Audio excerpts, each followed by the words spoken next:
Assalamualaikum warahmatullahi. Kembali lagi bersama saya, Vena di channel Ruang Sunyi, yang akan menemani malam kesendirianmu. Sebelum masuk ke ceritanya, tarik selimutmu, matikan lampu kamarmu. Mari simak ceritanya. Jika kamu belum tahu cerita bagian sebelumnya, silahkan klik link di kolom deskripsi. Jika sudah, mari simak cerita selanjutnya. Jadi nih, gue jelasin lagi biar lo nggak bingung, kata Rojak dengan gaya serius tapi tetap santai. Rumah sakit ini terdiri dari 2 gedung utama, gedung depan dan gedung belakang. Masing-masing gedung ada 4 lantai.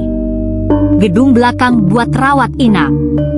Pasiennya di sana tidur dan dirawat seharian. Gedung depan kita pakai buat pelayanan rawat jalan, administrasi, ruang jenazah, dan lain-lain. Ferry mengangguk dengan seksama, sedangkan Lengok tetap dengan ekspresi datar, hanya mengangguk pelan. Setiap shift malam itu ada 2 tim yang bertugas, 1 tim di gedung depan, 1 lagi di gedung belakang. Masing-masing tim terdiri dari 3 orang. Malam ini, tim gedung depan yang bertugas adalah kita bertiga. Rojak menepuk-nepuk bahu Ferry dan Lengok. Untuk tugas malam ini, lo, Ferry, bertugas di lantai 2. Lengok jaga lantai 4. Gue sendiri di lantai 3. Nah, nanti pas jam istirahat atau pas bersih-bersih, kita kumpul di lantai 1 bareng-bareng buat beberes. Ferry menatap keduanya dengan penuh semangat. Siap, Pak Rojak. Gue nggak sabar mulai, ujarnya. Lengop hanya mengangguk, menandakan siap juga. Mantap! Rojak tersenyum lebar. Oke, ayo kita mulai sebelum rumah sakit ini makin sepi dan makin serem. Mereka bertiga kemudian berpisah menuju lantai masing-masing, memulai tugas malam yang penuh tantangan di rumah sakit tua itu. Lantai 2 gedung depan malam itu terasa hening, terlalu hening.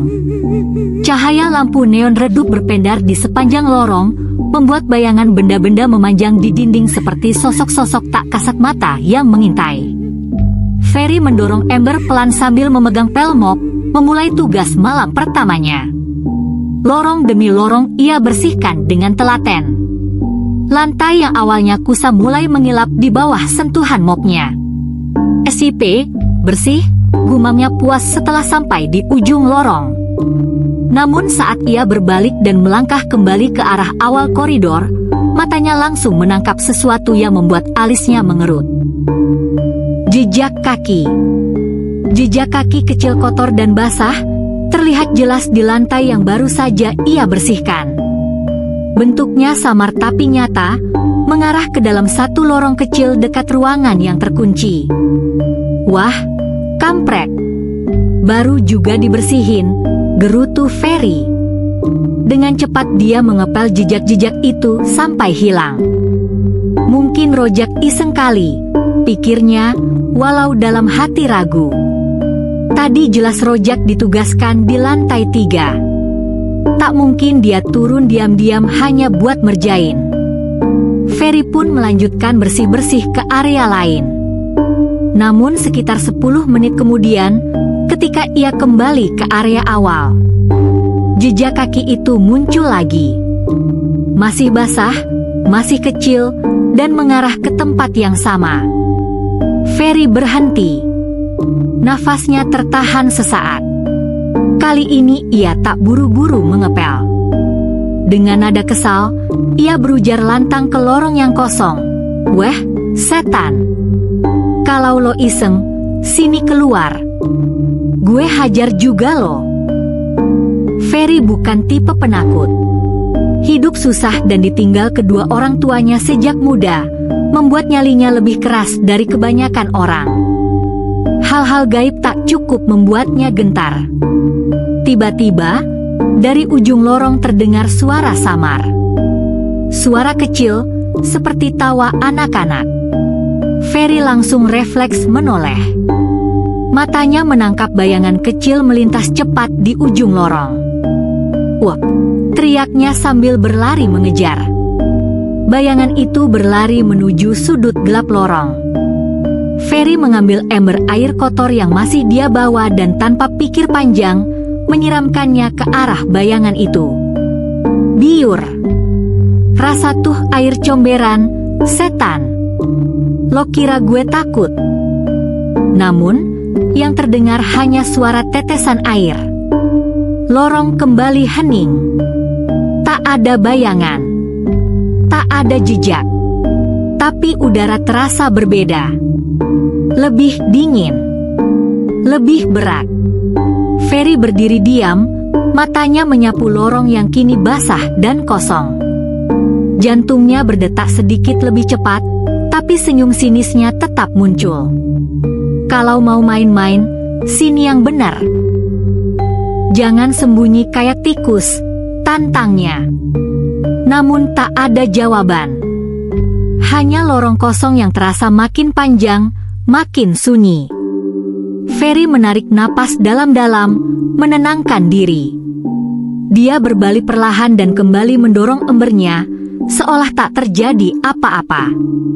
Tapi jauh di ujung lorong yang gelap, sepasang mata kecil mengintip dari balik dinding. Tanpa suara, tanpa gerakan, hanya menatap Ferry.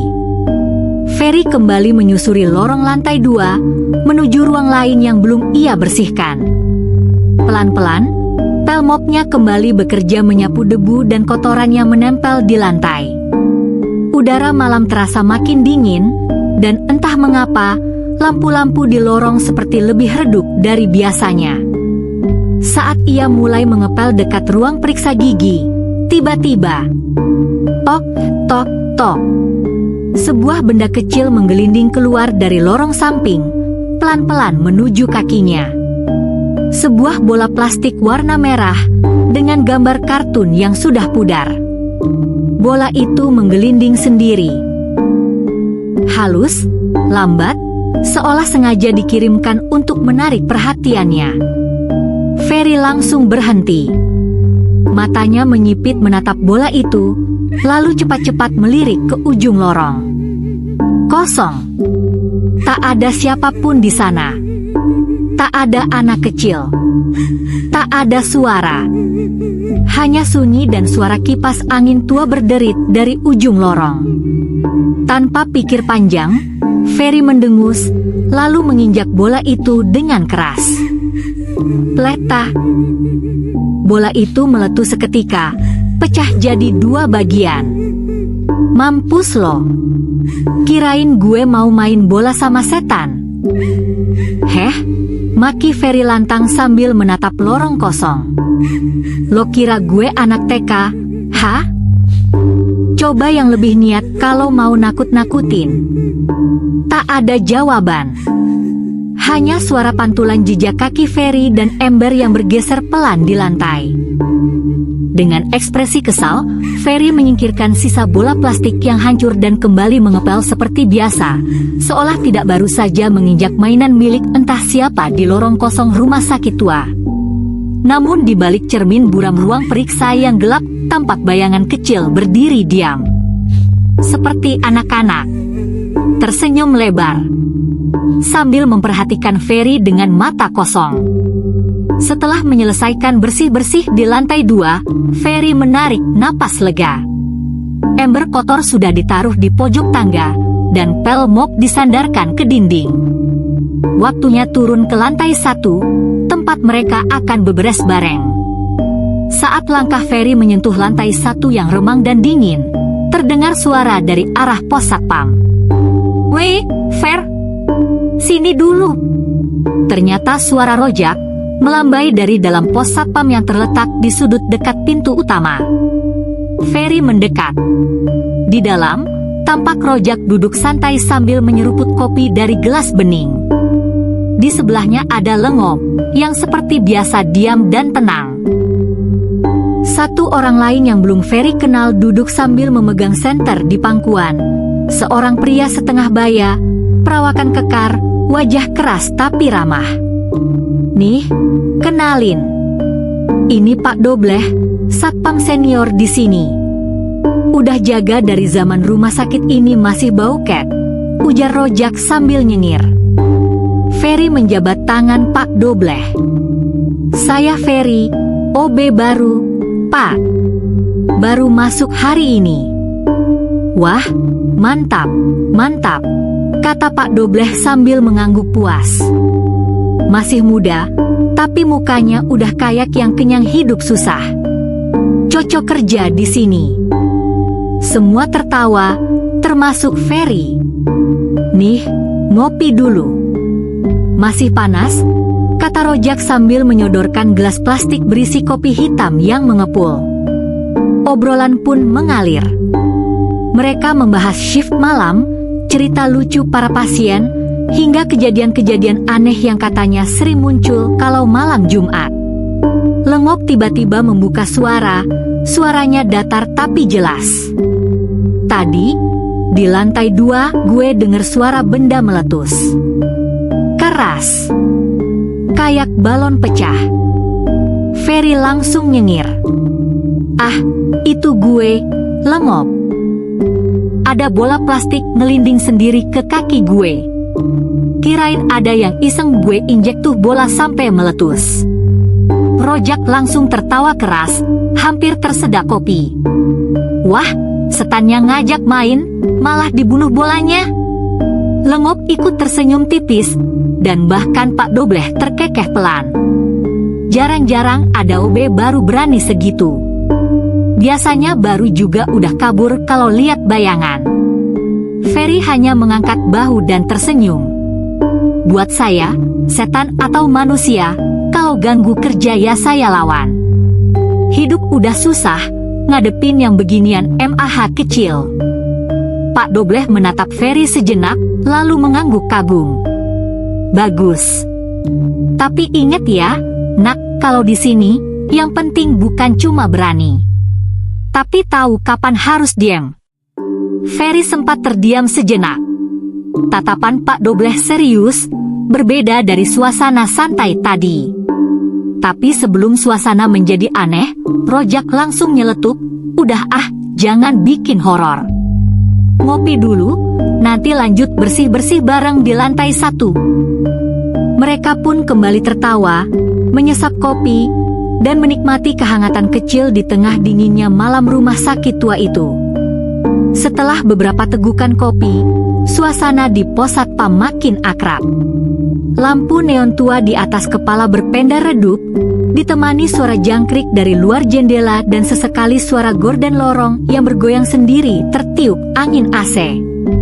Tiba-tiba, Lengop yang sedari tadi hanya mendengar, membuka suara. Kejadian bola ngelinding tadi, katanya pelan. Dulu gue juga pernah ngalamin. Malah bareng si Rojak. Ferry langsung menoleh. Serius, Gop? Lengop mengangguk. Iya. Hampir setahun lalu. Waktu itu juga shift malam, OB-nya cuma gue sama Rojak. Di lantai 2 juga. Gue bersihin lorong, tiba-tiba ada bola melinding pelan banget. Awalnya gue diam. Tapi si Rojak. Lengop menatap Rojak sambil nyengir kecil. Rojak langsung teriak kayak anak kecil digigit kucing. Lari ke tangga sambil jerit-jerit. Anak setan. Anak setan. Ferry dan Pak Dobleh langsung meledak tertawa. Rojak mendelik kesal. Weh, itu rahasia. Kenapa diceritain, Lengop? Gue udah bersumpah sama kopi sachet gak bakal cerita ke siapa-siapa, protesnya dengan nada kocak. Lengop hanya mengangkat bahu sambil senyum geli. Tapi lo juga jangan sok suci, Gop, balas Rojak sambil menunjuk-nunjuk dengan ekspresi lebay. Lo inget gak, pas itu lo ikut-ikutan lari, tapi malah salah belok. Nyasar ke lantai 3. Ngumpet di ruang arsip, endosor di bawah meja sampai pagi. Gue yang turun buat nyariin lo malah dikira pasien hilang. Tawa pecah kembali memenuhi ruangan kecil itu. Ferry sampai pegang perutnya. Astaga, kalian berdua lebih horor dari setannya? Lengop hanya senyum malu sambil menyesap kopi, sementara Rojak menepuk-nepuk bahu Ferry. Makanya, Fer, setan di rumah sakit ini bukan cuma yang di lorong. Kadang yang di mes juga lebih serem. Kayak Lengop pas bangun tidur. Ferry tertawa makin keras, dan bahkan Pak Dobleh sampai batuk-batuk menahan geli. Setelah gelak tawa mereda dan gelas-gelas kopi hanya tersisa ampasnya, Rojak berdiri sambil menepuk-nepuk perut. Oke, para pendekar Robe, saatnya kita kembali ke jalan yang benar, ujarnya dramatis. Lantai 1 menunggu kita. Lengop bangkit lebih dulu, masih dengan wajah datarnya. Ferry menyusul sambil mengangkat alat kebersihan, ember di tangan kiri dan pel mop di tangan kanan. Rojak terakhir, berjalan sambil bersenandung lagu dangdut vals. Mereka mulai dari lorong tengah, membagi tugas masing-masing. Lengop ke sisi utara gedung, Ferry ke sisi timur, dan Rojak, dengan alasan pengawasan, mengambil sisi barat dekat ruang perawatan gigi dan ruang tunggu lama. Ferry bekerja dengan cepat. Lorong demi lorong disapu, lantai dipel, dan kursi-kursi tunggu dirapikan. Ia sempat berhenti sejenak di dekat ruang administrasi yang lampunya padam, tapi memilih untuk tidak peduli dan lanjut bekerja. Sesekali terdengar suara pelan dari arah Rojak yang ngoceh sendiri sambil bekerja, mengumpat ke tisu yang nyangkut, atau bernyanyi dengan suara pas-pasan. Ferry tersenyum, merasa malam ini tak terlalu buruk. Setelah selesai di sisi timur, Ferry berjalan ke arah lorong tempat mereka akan bertemu kembali, tepat di depan ruang jenazah. Lampu di lorong itu berkedip-kedip. Ada hawa dingin aneh yang tidak terasa tadi waktu mereka ngopi. Ferry menunggu sejenak. Beberapa detik kemudian, Rojak datang sambil mendorong alat pelnya. Wah, tempat ini emang paling creepy, gumam Rojak sambil mengusap leher. Lengop mana? Tanya Ferry sambil melihat ke lorong sebelah. Katanya lagi beresin ruang tunggu dekat pintu belakang. Bentar lagi juga ke sini, jawab Rojak. Ia menaruh embernya dan mulai membersihkan lantai depan ruang jenazah. Tiba-tiba, terdengar suara langkah cepat di belakang mereka. Duk duk duk duk. Ferry dan Rojak refleks menoleh. Lengop muncul tergopoh-gopoh dengan ekspresi serius. Kalian dengar gak? Suara pintu ketutup sendiri dari arah tangga belakang. Ferry dan Rojak saling pandang. Enggak, jawab Ferry. Emang kenapa? Lengop menatap ke arah lorong belakang, lalu pelan berkata, baru aja gue lihat, ada kaki kecil lari masuk ke ruang obat bekas. Cepet banget. Rojak menelan ludah. Lagi-lagi si bola merah. Lengop mengangguk perlahan. Ferry menghela napas dan meletakkan pelnya. Oke, kayaknya setan ini belum kapok main sama kita. Rojak tertawa canggung. Gue mulai nyesel ngajak lo ngopi, Fer. Kayaknya setannya juga ikut ngopi dan bangkit semangat. Mereka bertiga berdiri di depan ruang jenazah, saling memandang. Suasana mulai dingin. Lampu di atas kepala mereka mendadak mati, lalu nyala lagi. Sikat dulu bersihannya, habis itu kita ke ruang bekas obat bareng, ucap Ferry, berusaha tenang. Biar tahu dia mau main bola atau main petak umpet. Rojak dan Lengop mengangguk. Tanpa sadar, dari dalam ruang jenazah, sebuah ranjang logam menggeser pelan dengan suara berderit. Tak ada angin. Tak ada orang. Dan bola merah kini tergeletak diam di bawah ranjang itu. Shift malam pun akhirnya selesai. Jam menunjuk pukul 6.30 pagi ketika Ferry, Rojak, dan Lengop menyimpan alat-alat kebersihan ke ruang mobil dan melangkah keluar dari gedung depan rumah sakit. Langit mulai cerah, burung-burung terdengar berkicau, tapi wajah ketiganya tampak letih. Kantuk dan pegal mulai menyerang setelah semalaman bolak-balik membersihkan lorong-lorong rumah sakit, ditemani suara-suara aneh dan bola misterius yang belum jelas asal-usulnya.